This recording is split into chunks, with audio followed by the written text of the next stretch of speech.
Jadi full masalah pertanian. Nanti untuk masalah tanya jawab macam-macam nanti malam. Ya kayak tadi malam lah sampai jam 3 tadi malam juga. Apa-apa ya. Santai aja. Ya udah kita buka. Yang bukanya Pak Haji jadi ya. Oh, jadi sejarah KP2M kayak gimana itu. Udah bisa dimulai sekarang ya? Bisa ya? Bisa. Yang duduk di bawah mohon maaf ya. Karena aku juga sama di bawah ini. Ada yang di atas. Karena kalau duduk di atas berarti udah keren kan? Aku nangis lah. Jadi kenal lah. Ya udah, bismillahirrahmanirrahim. Assalamualaikum warahmatullahi wabarakatuh. Sebelum dimulai, mari kita panjatkan dulu puji dan syukur kepada Allah Subhanahu wa taala. Alhamdulillah pada pagi ini kita bisa berkumpul bersama dalam rangka silaturahim warga KP2M, warga baru semua kuliahnya, baru semua. Salawat dan salam senantiasa dilimpahkan kepada junjungan kita Nabiullah Muhammad sallallahu alaihi wasallam.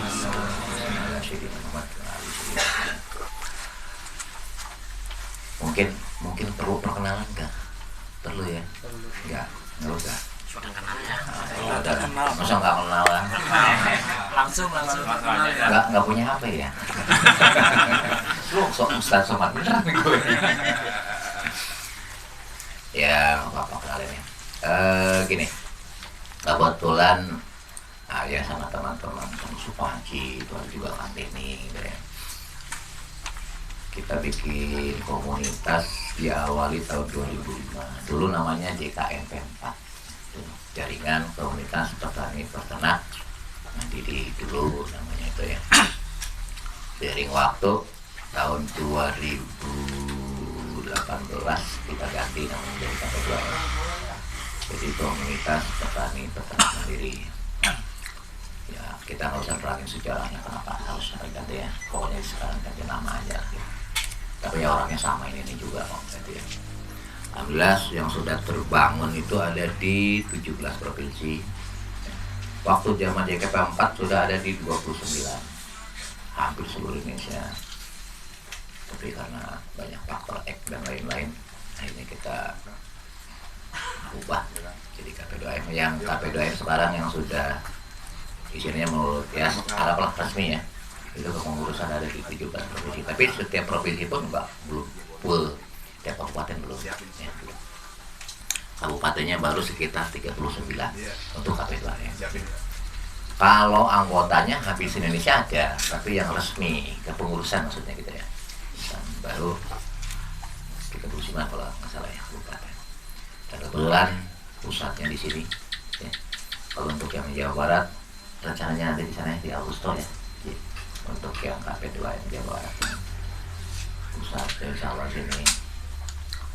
Agendanya ya gini, kita punya visi misi ya. Karena hampir selama 15 tahun terakhir kita perhatiin kan dilematis di dunia pertanian peternakan kan nggak jauh-jauh beda amat. Bahkan sama kesini tambah mumet sebetulnya kan lebih parah dari 10 tahun ke belakang. Terutama di apa? Terutama di tingkat kesejahteraan pelakunya. Dalam hal ini ya petani peternaknya gitu kan.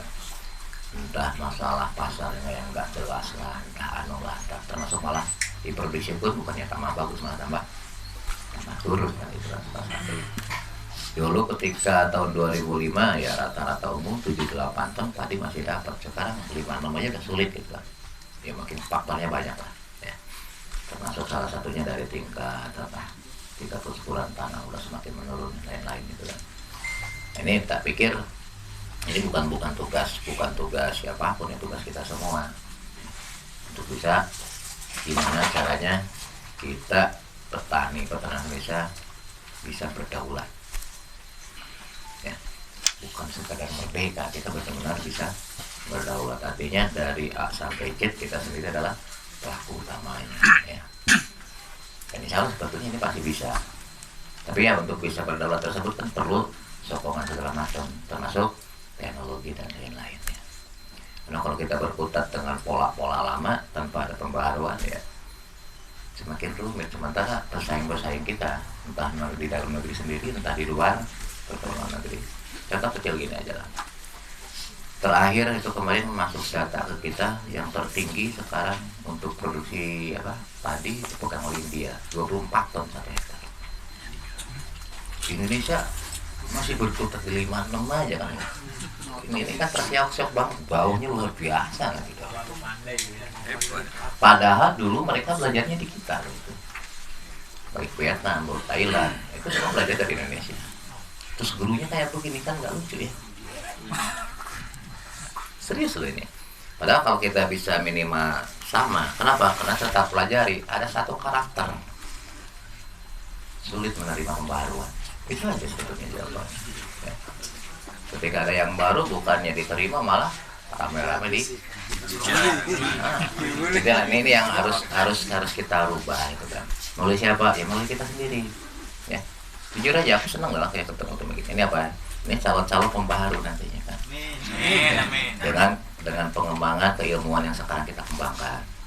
Tapi kan gini, keilmuan itu akan bisa akan bisa dimanut, akan bisa diturut sama siapapun kalau kita bisa ngebuktiin dulu. Kasih contoh real gitu loh. Ini padinya, ya kan? Ini jagungnya, ini cabenya, nih minimalnya samalah dengan negara luar kan gitu ya, minimal gitu kan. Kalau sekarang kan kita aja di cabai masih berkutat dengan keriting kan bingung. Bukannya tambah bagus malah tambah ambil gitu kan. Ya lo ngaku yang nanam cabai. Artinya bukannya semakin baik malah semakin nggak keruan. Nah ini kalau kita nggak cepatnya kita benahi, kita khawatirkan nggak lama ya. Kita malah jadi goyang konsumtif kan nggak lucu sebuah negara begitu dengan embel-embel agraris ya. Tapi kalau malah jadi konsumtif besar kan ini miris kan itu kan. Kita nggak bisa ngomong ini salah siapa nggak lah. Ini salah kita KB wis itu aja. Gitu. Ketidakpedulian kita makanya yuk anggaplah yang ada di sini orang-orang yang peduli KB gitu toh. Ini bisa nggak kita ngasih contoh minimal ke wilayah kita masing-masing. Kita nggak usah berpikir wah kita mau kemana-mana nggak usah. Minimal ngasih contoh di daerah masing-masing aja, ya kan? Karena kalau kita sudah bisa beri contoh calon, masa sih nggak mau manut orang, nggak mau nurut. Itu kan kita itu alamiah orang kan ya. Cuma ada dua karakter kedua juga pelit orang Indonesia itu. Serius pelit itu. Di satu kelompok daerah ada yang berhasil dia nggak mau berbagi ya.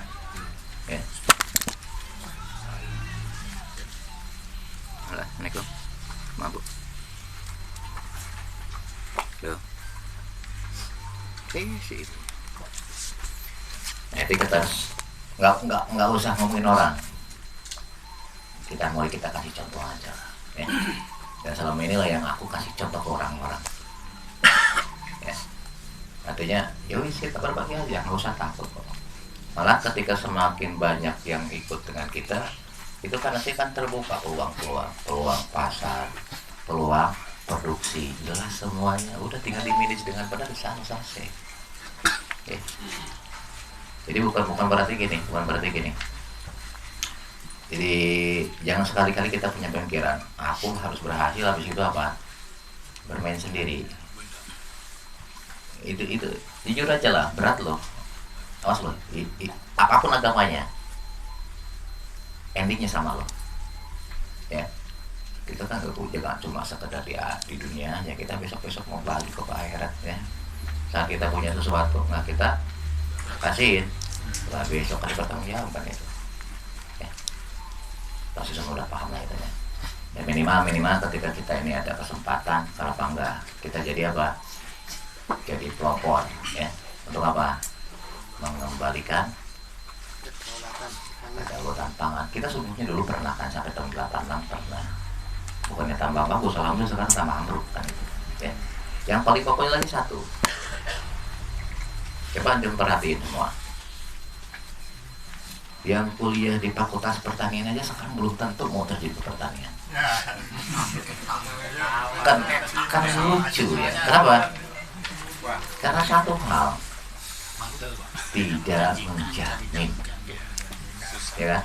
Karena nggak ada petani yang bawa Mercy, nggak bawa BMW, jarang-jarang.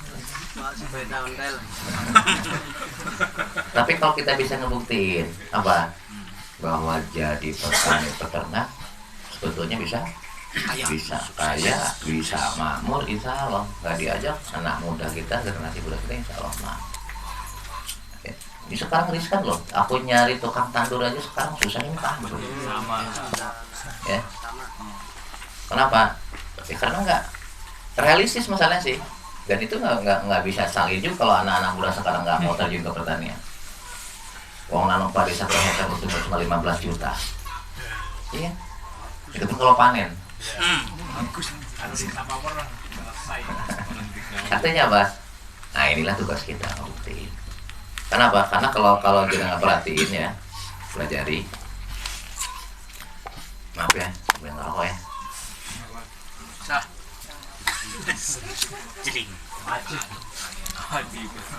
Aku tuh pinter kalau ngerokok ya. Aku nggak ngerokok. Dulunya keluar. Saya lanjutin. Ntar gini. Saya juga pernah ngalamin aku bisnis semuanya lah, apapun aku pernah lakonin. Ya salah satunya termasuk sekarang kan bisnis pertanian.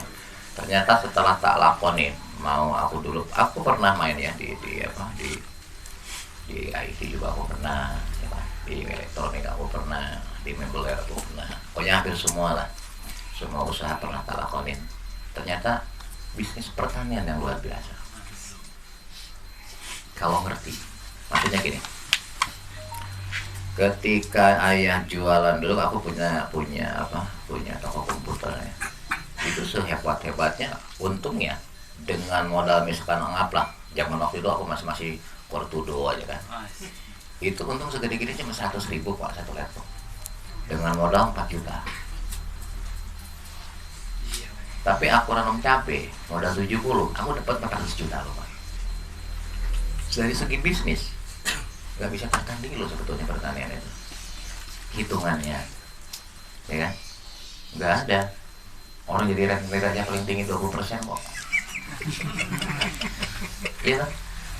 Nah sekarang oke lah, jangan ngomong tinggi-tinggi. Antum misalkan dengan harga cabai misalkan 8.000, antum panen misalkan dapat 30 ton aja sehektar, udah 240, modal kan paling gede 70-an. Berapa persen coba? Kalau ngerti ke keilmuannya, ya kan? Artinya ini sebetulnya nggak istilahnya apa ya? Bukan hal yang memang impian, bukan, memang ini real kok kenyataan. Ya. Siapa yang jadi petani di sini? Ini asli petani tuh? Apa jadi-jadian? Coba. Ya. Serius itu, ya serius. Apapun di pertanian kalau benar, itu nggak ada loh bisnis yang sehebat pertanian. Modal 70, kita ngambil yang paling kecil aja lah ya, dengan harga 8.000 perak aja itu masih dapat 240 juta loh itu. 170 dari 70, masya Allah, berapa ratus persen coba. Dan ini hanya bisa dilakukan pada di pertanian. Aku punya pabrik rokok, ya, modal satu bungkusnya anggaplah 10.000, untungnya cuma 1.000 perak, 10% loh. Nah, itu belum dihitung itu. Ya kan?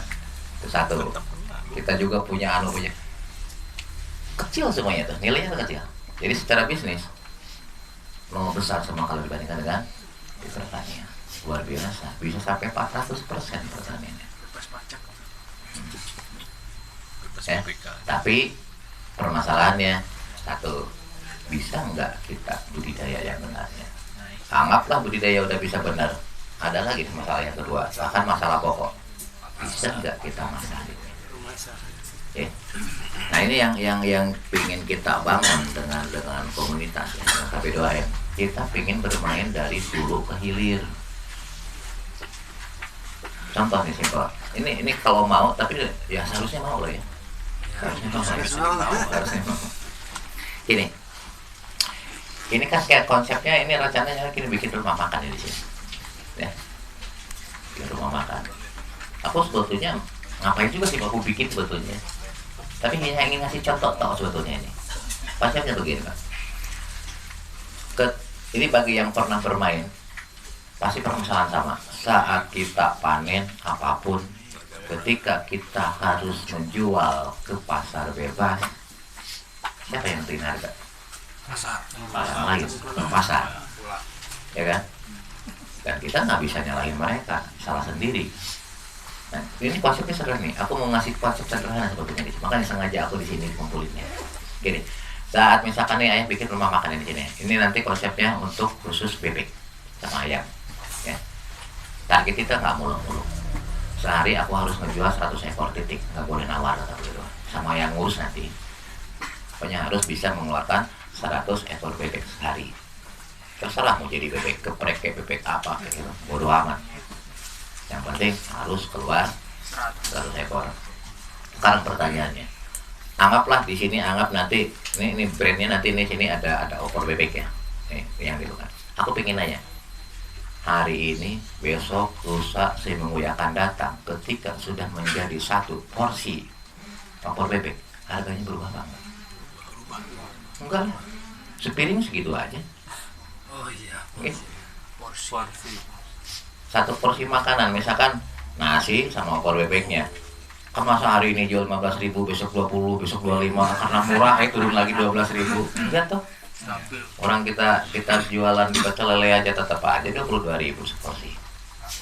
Ngerti nggak maksud saya? Bisa dipahami nggak maksudnya? Ketika sudah jadi barang jadi di ending, insya Allah stabil. Bahkan cenderung tambah mahal nanti ke depannya, bukan tambah murah. Nggak ada fluktuatif. Sekarang contoh, kalau seandainya ini anggaplah udah jadi rumah makan opor bebek bisa mengeluarkan 100 ekor sehari, oke? Bisa nggak kita mempretkan harga ke pembudidayanya, ke peternaknya? Bisa, orang jelas kok harganya segitu-gitunya. Bisa mulai kebuka nggak itu? Ini konsepnya sederhana kok sebetulnya, ya. Yang mau tak kasih contoh sekarang ini. Contoh misalkan gini, anggaplah misalkan bebeknya potong 8 nanti untuk satu ekor. Misalkan yang bobot 1,2 atau 1,5, kita potong 8. Seandainya satunya 15.000 satu porsi, nasi segede-gedenya 2.000 perak. Sayuran tetepnya paling cuma 1.000 perak. Oke. Kalau kita jual 15.000, anggaplah bungkus 1.000 perak. Ini 4.000. Masih ada selang kesal 11.000 kan? Oke. 11.000. Potong 8, kehitungnya berapa harga bebeknya? 88.000 toh. Bisa nggak kita beli dipletkan ke petani harga 60? Sangat bisa. Iya kan? Paham? Satu. Yang kedua, saat kita sudah budidaya bebeknya, kan butuh pakan toh. Kan nggak mungkin pelihara bebek tanpa pakan. Oke? Butuh pakan otomatis. Tadi berapa? 100 ekor kan?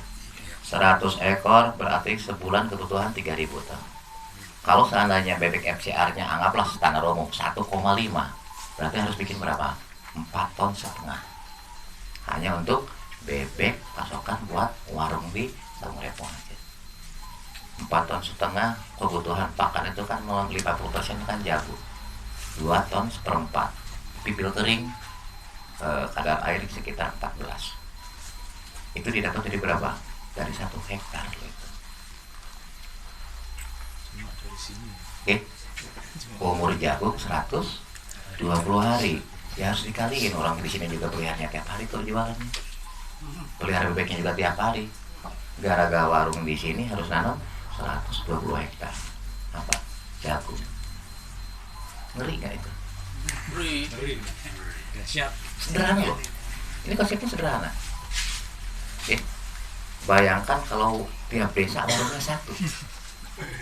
Selesai nggak masalah pasar? 1. Yang kedua, bisa nggak kita flatkan harga ke peternak? Bisa nggak kita flatkan harga petani? Bisa, kita yang nentuin harga. Kenapa? Pakan kan kita yang bikin, kita kan nggak ngejual keluar, kita hanya mengejual kemana? ke peternak binaan kita sendiri, ya, biar tertarik. Lebih murah 1.000 dari harga pasaran, insya Allah selesai, ya kan. Pertanyaannya sekarang gini, ketika kita bikin pakan sendiri, ya kan, dengan harga bebek juga yang sudah pasti, kita bisa nggak ngepletkan harga apanya, pakannya? Bisa. Saat harga pakannya kita pletkan, bisa nggak kita pletkan harga jagungnya? Paham? Inilah konsep KP2M yang seperti itu. Aku ingin membentuk seperti itu, ya. Coba kalau seandainya satu desa, satu rumah makan, selesai Indonesia. 120 hektar. Oke, nggak perlu pusing kita nyari pasar, Ya belum bikin pabrik. nggak usah bikin pabrik, dan semuanya klaster aja, ya.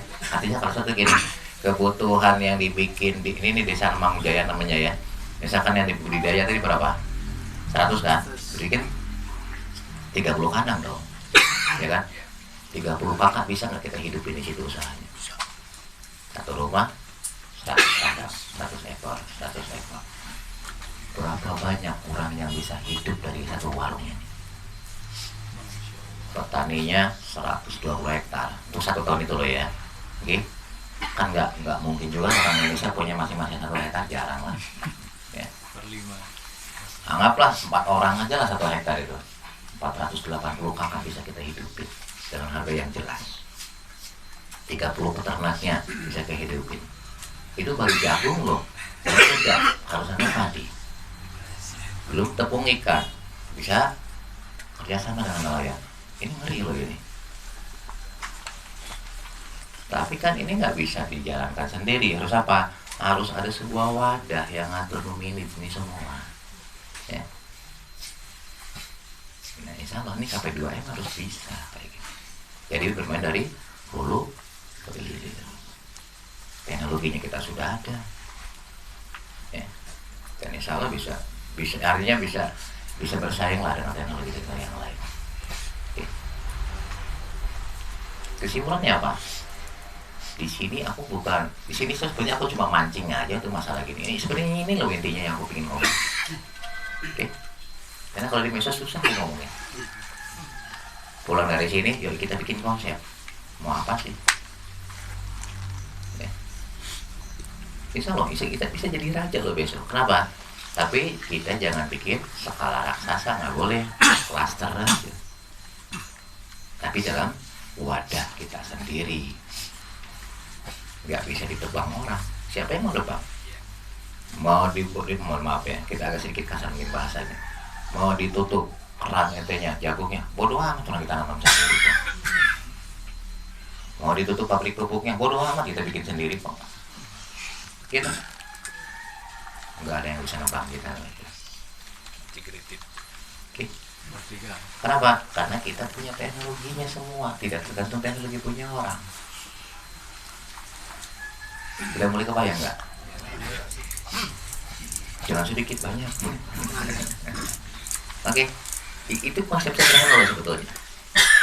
Tapi ketika satu desa jalan, ya kan? Kalau semua desa ngikut, selesai satu kabupaten. Semua kabupaten ngikut, selesai satu provinsi. Semua provinsi kayak gini, selesai Indonesia. Baru kita bisa berdaulat, Bang Faisal. Oke. Bisa dipahami kan?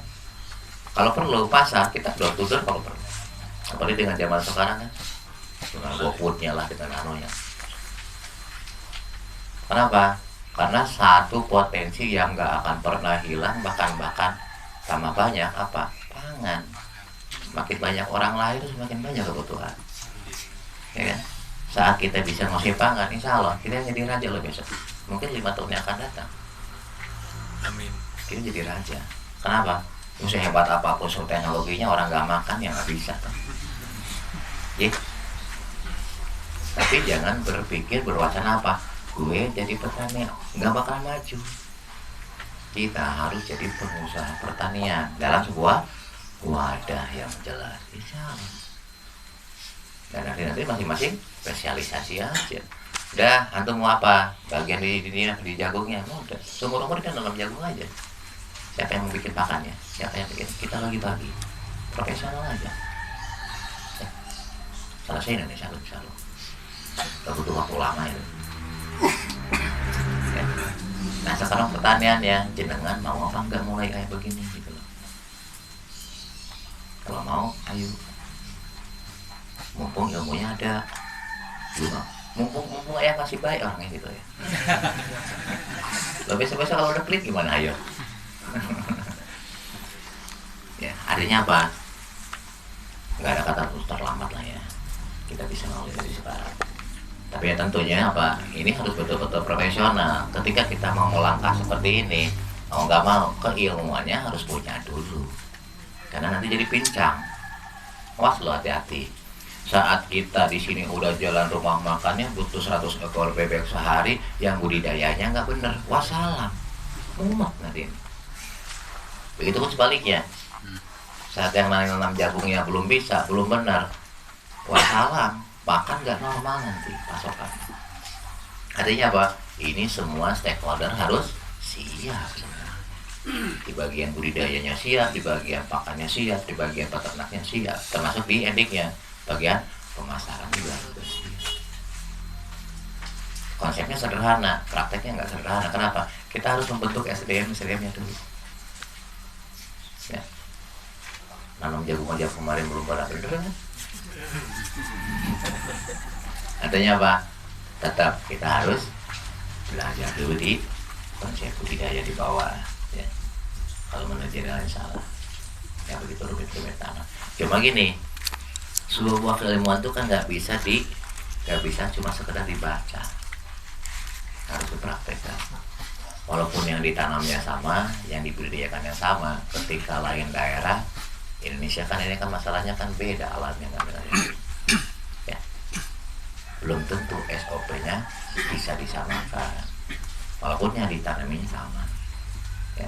Kayak Bang Eka di Karanganyar Gunung Kidul lah. Gak bisa 100% SOP kok atau yang di Tasik terapin begitu aja di sana. Ada faktor alam. Oke. Dari sinilah yang agak sedikit harus ekstra kerja keras bagi kita, ya. Makanya kenapa aku kumpulin dari semua. Sebetulnya yang belajar itu ayah loh, bukan jenengan. Kenapa? Ketika yang datang kultural dari berbagai daerah, aku jadi punya masukan. Oh di sini gini kan. Nanti kita ada sesi tanya jawab loh kan. Ya. Aku jadi ngerti. Oh nanti kalau di Gunung Kidul harus begini, nanti di Jogja harus gini, di Wonosobo begini, di Bondowoso harus begini. Ya. Karena SOP yang selama ini aku umbar di mana di medsos itu kan hanya standar umum aja sebetulnya. Ya jadi baku. Hanya acuan aja. Bisa dipahami ya. Contoh kayak gini aja lah. Yang sudah lumayan cukup berhasil kayak teman-teman kita. Salah satunya kayak si Kang Beto, bukan Didi, berhasil di Bel. Itu jungkir baliknya ketika musim loh. Sampai kita paham maunya apa sih di Trenggalek Melon itu gitu. Ternyata harus begini. Gak bisa ditelan bulat-bulat mentah-mentah begitu aja, gak bisa. Nah ini pun sama, makanya nanti pulang dari sini ya, dengan konsepan sendiri, monggo mau apa, fokusnya di mana, oke. Tapi satu hal, jangan putus komunikasi, percuma nantinya mayanya. Kenapa? Aku kan nggak tahu perkembangannya kayak apa. Sama gini, ini saran ayah, jenengan bikin grup WA. Aku nggak males aku main medsos ya, karena belum aku suka campur aduk nggak jelas gitu. Bikin grup di WA masing-masing daerah sendiri. Yang dari Gunung Kidul bikinlah WA Gunung Kidul ya, KP2M Gunung Kidul. Walaupun belum ada pengurus nggak apa-apa, bikin grup tapi grup WA ya. Nanti semua kegiatan Bang Eka di situ, tiap hari laporan, aku ngerti. Oke, sama, yang lain pun sama, yang Bondowoso, yang Brebes, yang Cilacap. Hanya satu Pak ya. Bodoh amat. Yang jelas, yang jadi jangan sepotong pun puing ya. Kenapa? Biar ayah ngerti nanti yang cocok di situ apa untuk standar SOP-nya. Sekarang kita begini aja lah, tolong perhatiin. Yang ada di infotani.net, yang ada di manja.id, ada yang ada di Google, yang ada di YouTube. Kalau jangan perhatiin, semuanya sering berbeda loh. Ya kan? ujung-ujungnya kan mumet sendiri, ya yang bener yang mana katanya. Setuju. Itu bener kabeh. Yang jadi masalah waktu itu aku neranginnya di mana kan gitu loh. Saat aku nerangin di Balikpapan nggak bisa dijadiin patokan buat di mana, buat di Gunung Kidul nggak bisa, di sana lahannya gambut kok. Akhirnya keluarlah sebuah SOP untuk lahan gambut kan gitu. Paham ya? Jadi kalau jenengan belajar di medsos mana yang bener kabeh. Ya. Tapi kalau misalkan kita tertata rapi, manajernya termasuk di sesi komunikasi, aku kan bisa fokus. Ya. Saat jenengan dulu, ya langsung kebayang, coba. Tapi ketika ayah nerangin begitu, orang Bali ikut juga denger, pening. Orang Bali ngikutin belum tentu loh.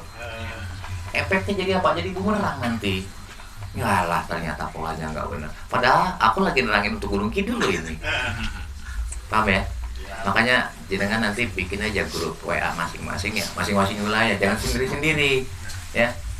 Wonosobo semua masukin aja di situ. Ya.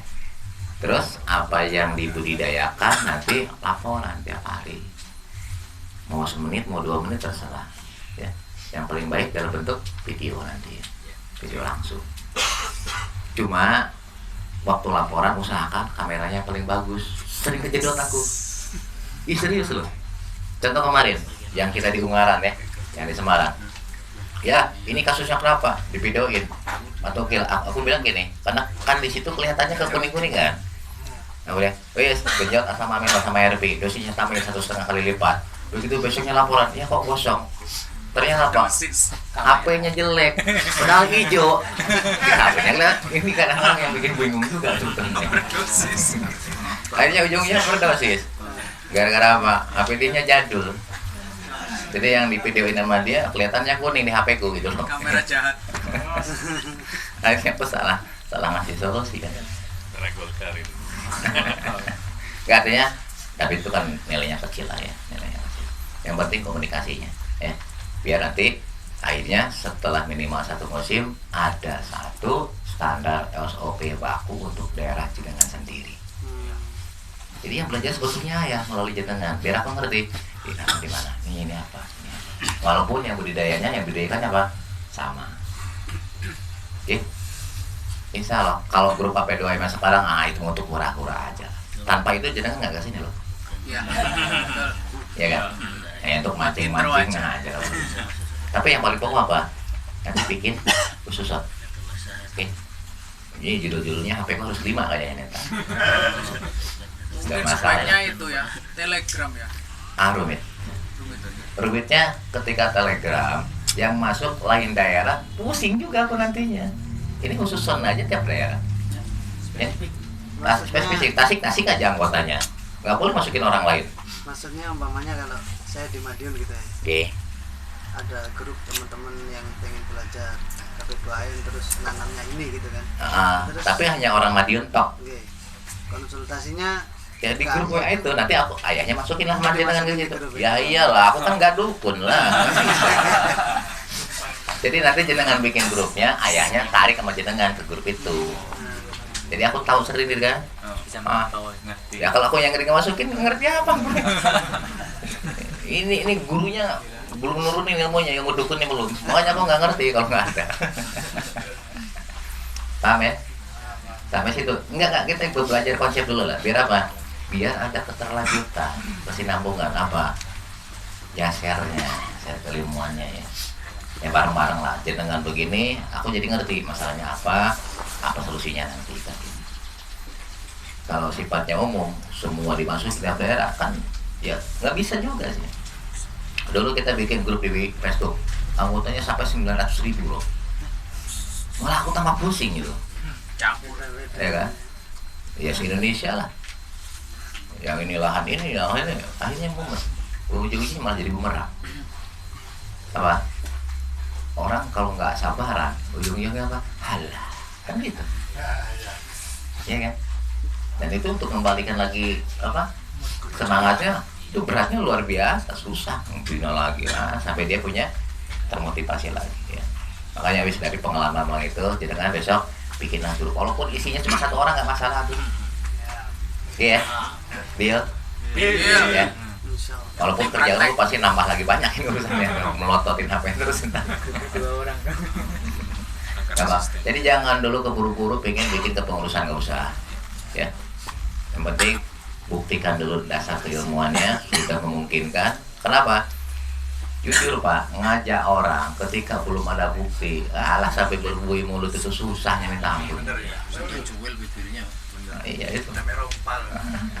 Jadi apa? Bikin dulu, habis itu banyak tertarik, udah kelihatan ada hasilnya, orang-orang udah mau gabung kita, saat dipandang perlu bangun kepengurusan, silakan. Terenggalek si Toto aja, itu 7 tahun, baru tahun kemarin aku kasih izin. Jadi apa? Jadi kepengurusan resmi. Daripada bangun, gak ada nama apa-apanya, orang malu sendiri, cuma nama doang kan itu. Paham ya? Oke deh, itu pembukaan dari Ayah. Sekarang kita pembukaan dari Pak Haji Jadi. Beliau punya konsep-konsep insya Allah ya. Dia bukan negarawan, bukan anggota dewan juga bukan. Di sini petani semua. Ya, ini kan negarawan tuh kalau dia lagi duduk di mejanya dia kan. Kalau di sini mohon maaf semua petani ya. Oke, setuju kan? Setuju. Ya, iya. Ya, Bang Haji.